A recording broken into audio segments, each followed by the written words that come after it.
Hi guys. I thought I would bring you a little video on nutrition and joint pain around perimenopause, menopause, postmenopause. And also as well, if you are above the age of 30, muscle mass has started to decrease. This is a really good tool just to make you think a little bit more about foods that have different vitamins and minerals and can help ease some joint pain. So first of all, I would like to talk a little bit about sort of why we get joint pain, and also sometimes about the misdiagnosis of joint pain as well. So like loads of women suddenly become their joints become stiff and painful during the perimenopause. Now, talking from experience, this has happened to me, and it was before actually my 42nd birthday, around like February time, and I thought all of a sudden, like I really started major like aches and pains in my hip area.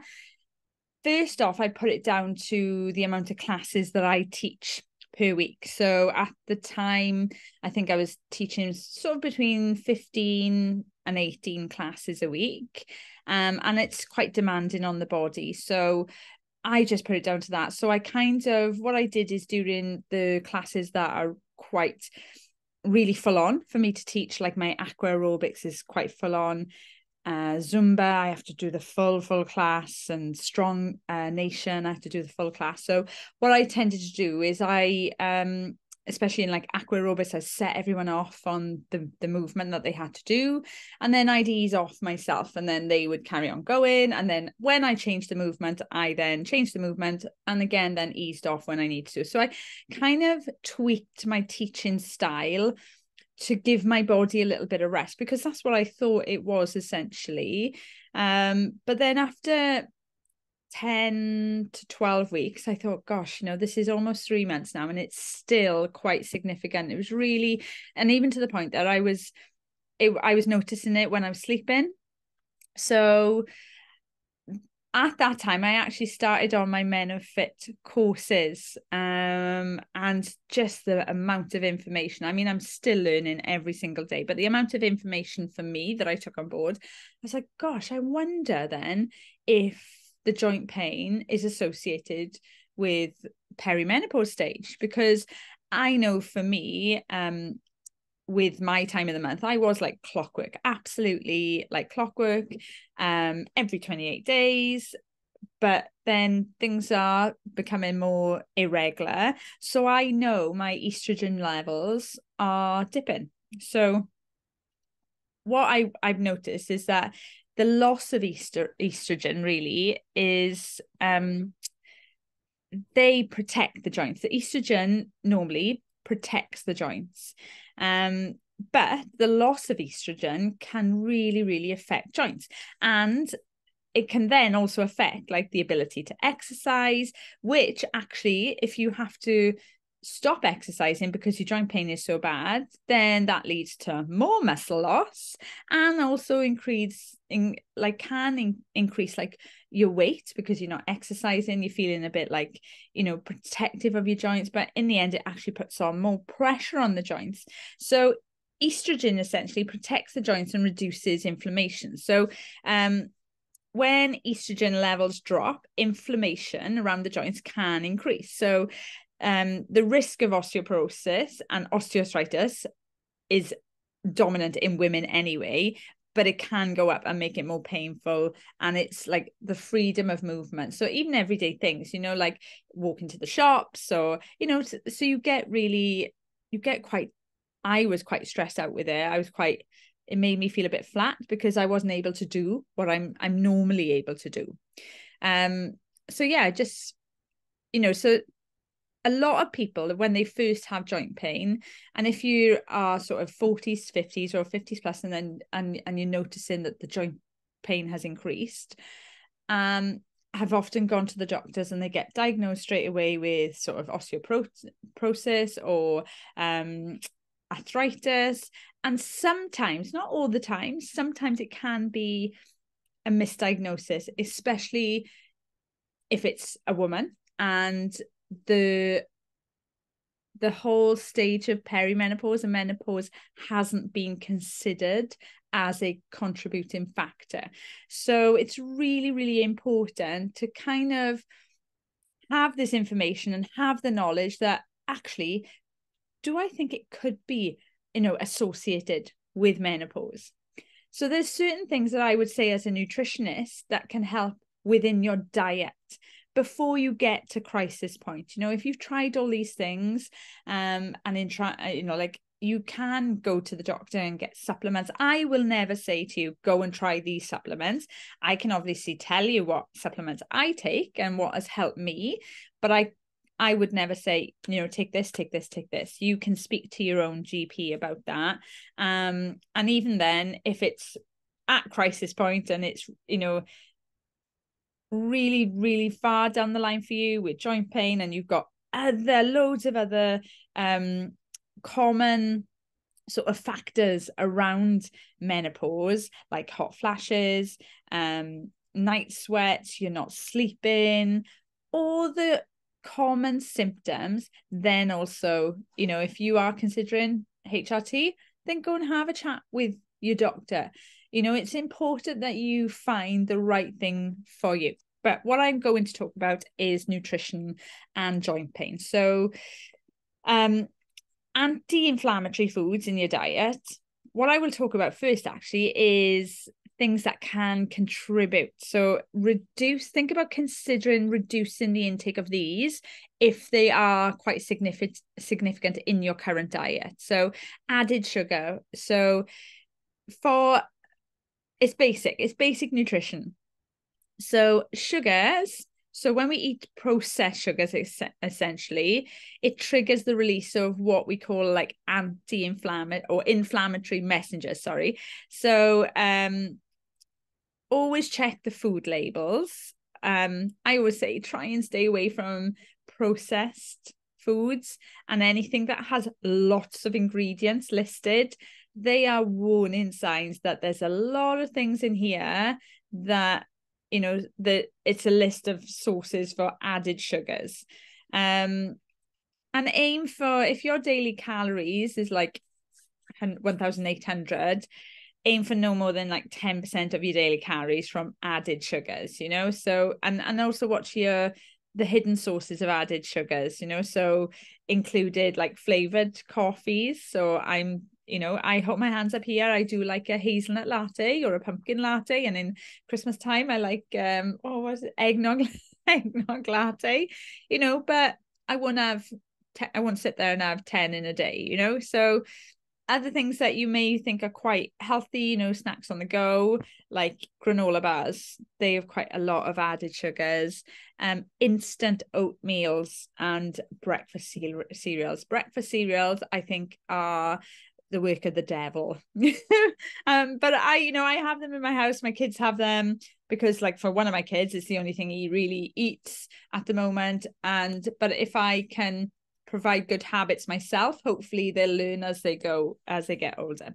So another thing as well is saturated fat. So research studies have also proven that saturated fats trigger inflammation in fat cells, and it increases inflammation. So those associated with arthritis. So saturated fats are those that you are like solid at room temperature. So butter is one.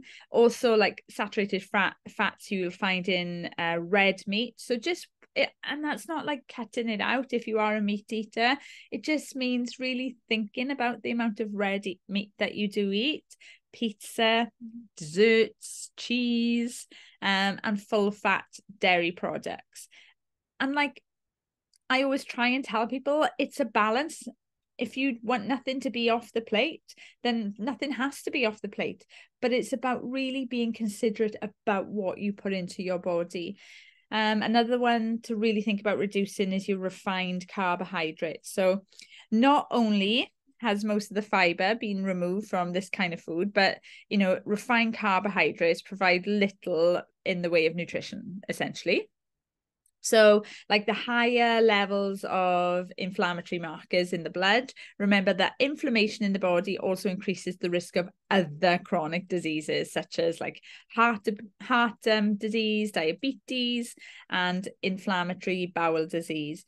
Foods that are considered refined carbohydrates. Now, this is like your white breads, your white rice, cookies, cakes, but again, it is like balance. I'm not saying don't have it. Because as soon as you say to someone, don't have it, they wanted more. It's about your choices and having that education and the knowledge to actually think, oh, do you know what? For me, this is a really easy switch. If I normally have toast in the morning, why not switch it to wholemeal toast in the morning instead of white bread? Those little switches could be made. White rice, switch it to brown rice. So again, it is really, really thinking about how we can help our bodies. Okay, so that bit is the crust of sort of the base of like foods to avoid and why we get joint pain, especially during perimenopause, menopause, essentially. So these now are, I'm going to tell you, I've started taking, I'm not going to lie, I started taking cod liver oil around about June last year. And for me, it has made a massive difference, massive difference. I noticed the difference straight away. I wasn't taking any other supplements at the time.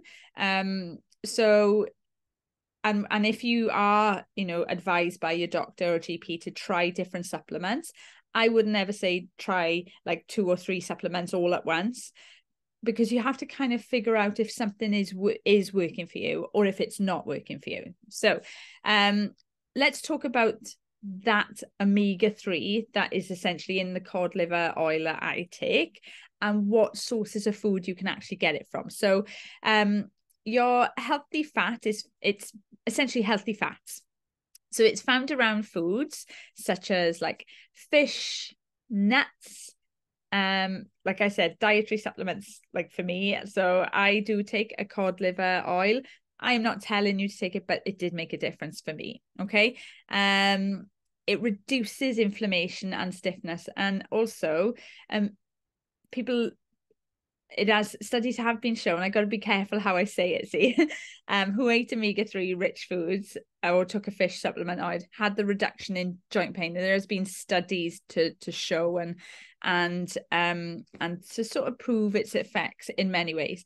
And again, if you're not a fan of fish, then try like plant-based sources of omega-3 foods, such as like flax seeds. They're really, really good.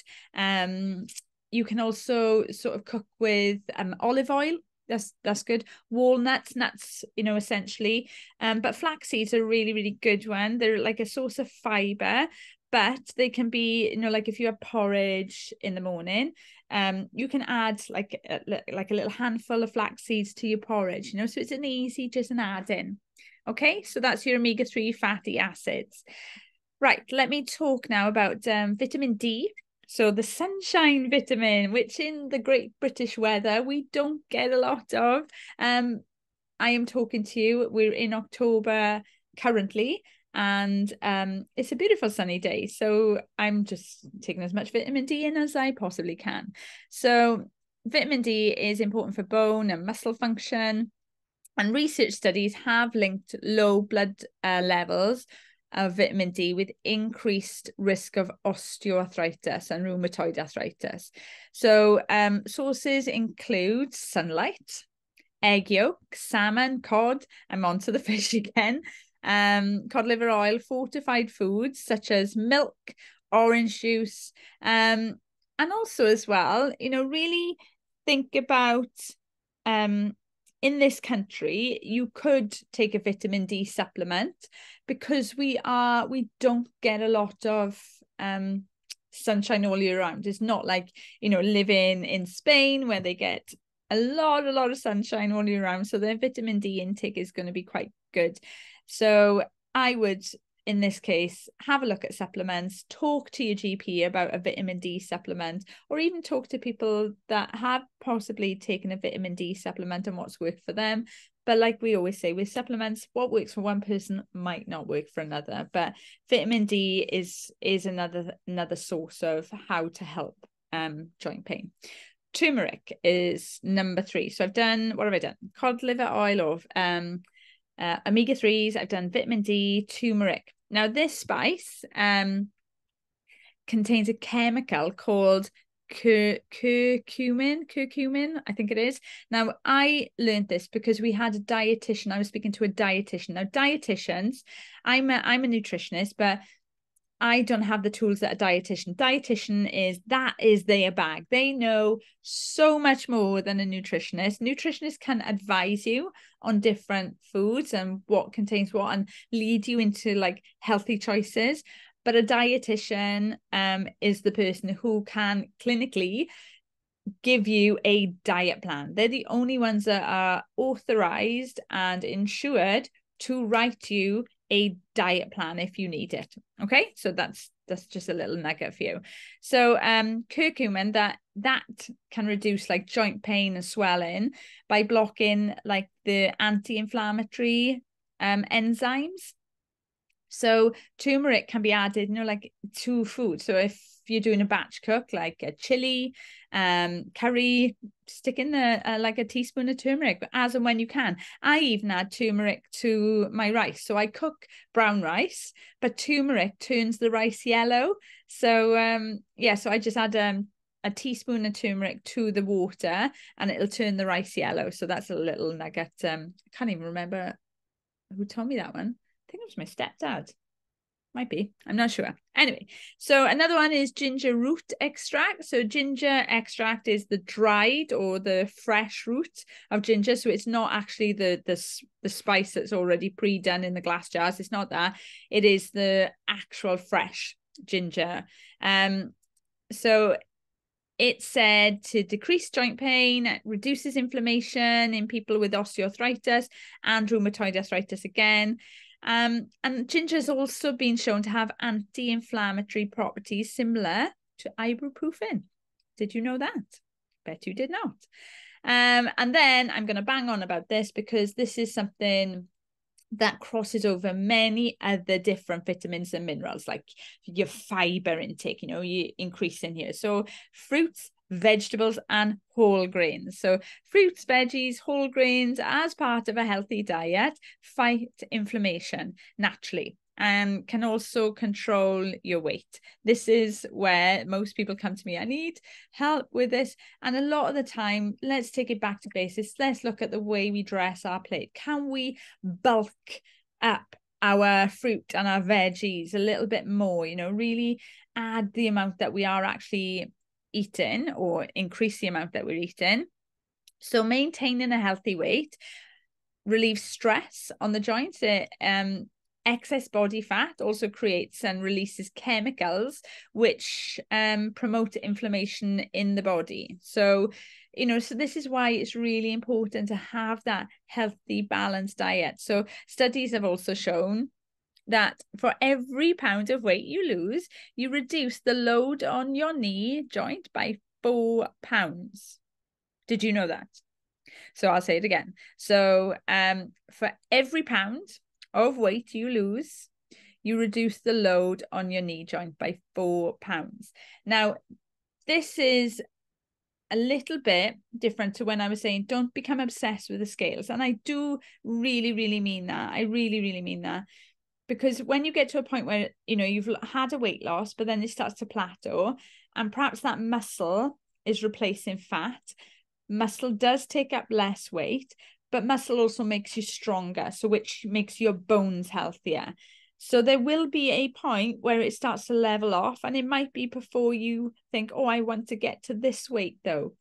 So it is about just having a realistic goal. But if you are doing a little bit of weights and doing and that could be strength training or it could be resistance training with your own body weight, there might be a a thing of, right, well, I'm not losing any more weight. Well, at that point, let's just get rid of the scales. Let's really look at our physique now. So we take photos from front, from the side, and look at, right, if we are doing strength training and your fat percentage is going down, your BMI might be going down, but there will be a point where you think, no, have anybody heard of the skin fold test?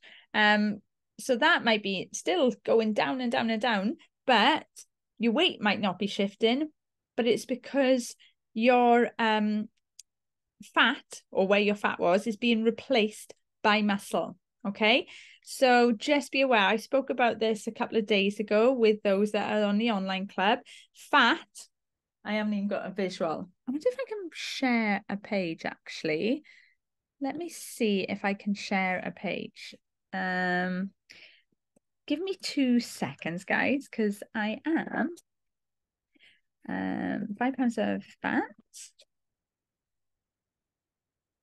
5 pounds of muscle. Let me just see if I can get an image and if I can share this image with you, because sometimes having a visual is really, really useful. Oh, yes, I've got one. Okay. So let me just get rid of that. Okay, so I'm coming to you guys and let's see if this works. Okay, hopefully this will work. Share screen. Okay, so let me share this with you. So like I said, no, like I've said 5 pound of muscle and 5 pound of fat, and people say muscle's heavier than fat. No, it's not. If you have 5 pounds of fat and 5 pounds of muscle, that is 5 pounds of fat and 5 pounds of muscle. It's exactly the same weight. But look at the size difference. Okay, so let's see if this works. Hopefully it will.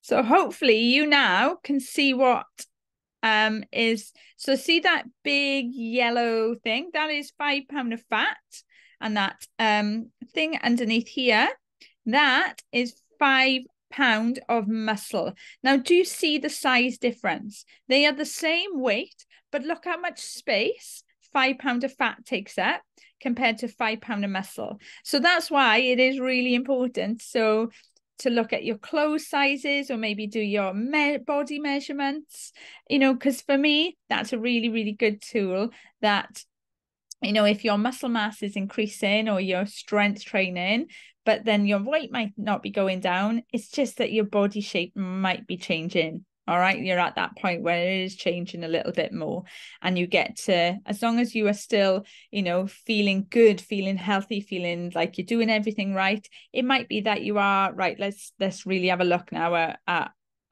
our body, I can't even think. Our measurements, our body measurements. Okay, so I hope, let me stop that share. I hope that that has helped, that talk. So I don't know how long it was, but I will definitely share it with you guys, and I hope you enjoy it. And if you found it boring, then I can't help that.